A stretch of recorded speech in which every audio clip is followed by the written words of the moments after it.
Let me tell you something most people won't. 40 isn't the end. 50 isn't the end. It's often the moment people finally stop asking permission. There's a pattern I've noticed. At some point, after the career disappointments, after being overlooked, after building everyone else's dream, something clicks, and people think, you know what? I'm doing this, not because it's safe, not because it's easy, but because they're done waiting. Today I want to show you why starting after 40 isn't crazy. It might actually be your advantage. We're sold this idea that success belongs to the young.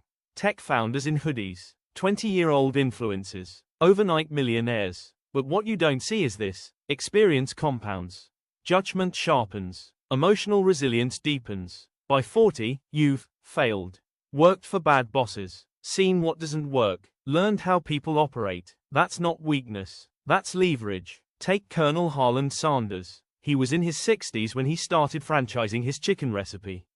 Rejected over and over, living off a small pension. But he backed himself. Or Bernie Marcus, fired in his late 40s. Most people would have slowed down.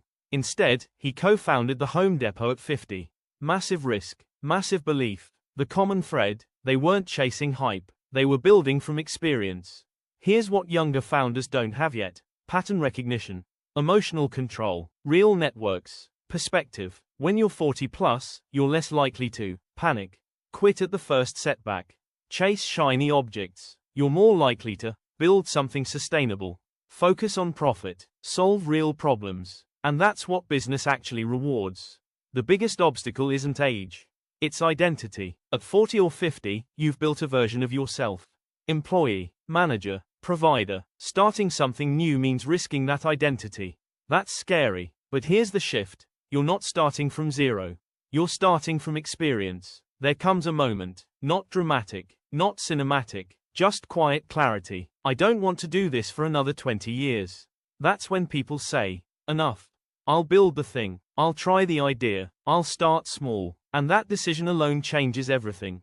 Not because success is guaranteed, but because regret is worse. If you're over 40 and thinking about starting something, you're not late. You're loaded. Loaded with knowledge. Loaded with context. Loaded with resilience. The question isn't, am I too old? It's, am I finally ready? And maybe this is the moment you stop waiting.